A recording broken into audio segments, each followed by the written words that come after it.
Bueno, nuestro tema es el excedente del consumidor y productor, por Valentina Madrid Yepes, Sebastián Mejía Díaz y Nicole Gutiérrez Calderón. Empezamos con un poco de teoría, que es el excedente del consumidor. Es la diferencia entre la utilidad total que obtenemos de un bien o servicio y su precio del mercado. El excedente del consumidor aparece por la ley de rendimientos decrecientes. Esto significa que la primera unidad que adquirimos la valoramos altamente, pero a medida que vamos adquiriendo unidades adicionales, nuestra valoración va cayendo. Después, ¿qué es el excedente del productor? Es la diferencia entre la utilidad total que obtiene un productor al vender un bien o servicio a su precio de mercado. El excedente del productor también surge de la ley de rendimientos decrecientes. Eso significa que la primera unidad que se vende es más barata, pero a medida que va vendiendo más unidades adicionales, va elevando el precio. Con este trabajo se busca evidenciar si el excedente del consumidor es la diferencia entre la utilidad total que obtenemos de un bien o servicio y su precio de mercado.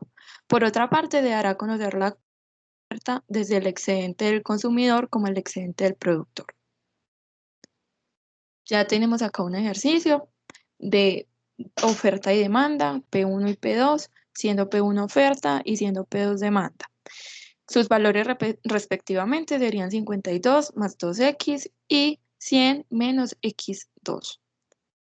Con esto vamos a determinar primero el punto de equilibrio analítica y gráficamente y segundo el excedente del productor y excedente del consumidor. Entonces empezamos, igualamos P1 y P2, ponemos los valores y para hallar el punto de equilibrio hay que resolver una ecuación de segundo grado teniendo en cuenta que nos encontramos con un término al cuadrado, evidentemente que sería el x a la 2. Agrupamos e igualamos todos los términos a 0, lo cual nos queda x2 más 2x menos 48 igual 0. Con esto, para llegar al resultado, aplicaremos la famosa fórmula del estudiante. Reemplazamos los valores, nos queda esta fórmula y empezamos a resolver multiplicaciones de raíz, sumas de raíz, la raíz y nos queda el resultado de menos 2 más menos 14 sobre 2. Con este resultado podemos obtener dos respuestas. La primera, que sería compuesta por menos 2 más 14 sobre 2, que sería 12 sobre 2 y el resultado un 6 positivo. Y la otra, compuesta por menos 2 menos 14 sobre 2, que nos daría menos 16 sobre 2 y el resultado sería un 8 negativo. Dado que en economía los números negativos no son válidos, ya que no se pueden fabricar cantidades negativas y no tiene ningún sentido económico, solo contaremos con el resultado positivo, que sería x igual 6. Sustituimos en las ecuaciones, en este caso lo haremos en las dos, podría ser en una de las dos. Entonces ponemos los valores de P1 y P2, sustituimos x por 6, hacemos sumas y restas y nos da un resultado en ambas de 64. El equilibrio en este ejercicio es hacerse 6 unidades de producto a un precio de 64. Al notar que tenemos el mismo resultado en las dos ecuaciones, tomaremos la primera ecuación. Antes de, recordemos que para graficar la oferta y la demanda debemos tener en cuenta los puntos. Entonces, primero tenemos P1, sustituimos X en la ecuación, siendo que cuando X es 0, P es 52, y cuando X es 6, P es 64. Después, cogemos P2 y debemos tener en cuenta que P2 se grafica en curva, contraria a una parábola. Sustituimos a X en la ecuación, lo que nos da que cuando X es 0, P es 100 y cuando X es 6, P es 64. Como ya dijimos, si se grafica en curva, debemos de tener un punto intermedio, entonces cogemos el 3, cuando X es 3, entonces P es 91.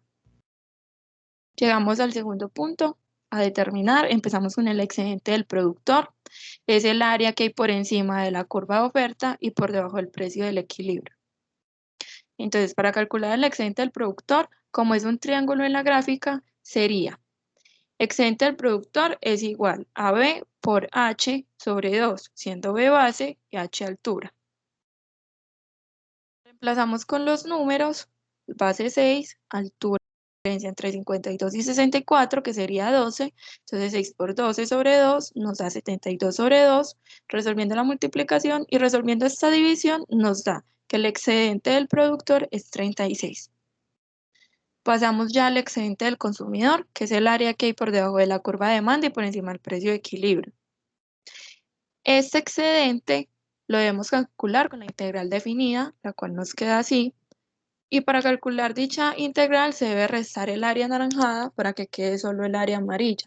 La explicación de esto es que debemos restar toda el área anaranjada debido a que al llevar a cabo la integral, esta me dará toda el área que hay debajo de la curva hasta llegar al eje.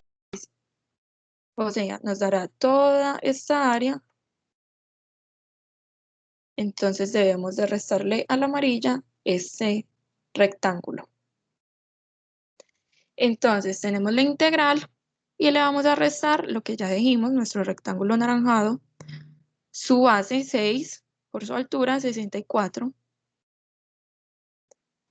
Teniendo en cuenta las leyes de la integral, podemos hacer integrales individuales.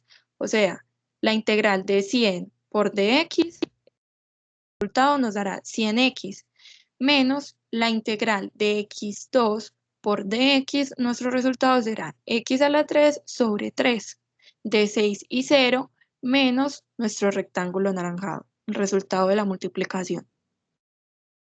Ya reemplazamos x, sustituimos la x con los límites establecidos y lo solucionamos. Acá sustituimos, nos dan estos resultados. Al restar, entonces, el excedente del consumidor nos dará 144. Ya para finalizar nuestro tema, el excedente del consumidor, como ya lo dijimos, después de ser calculado, da como resultado 144. El excedente del productor nos dará 36.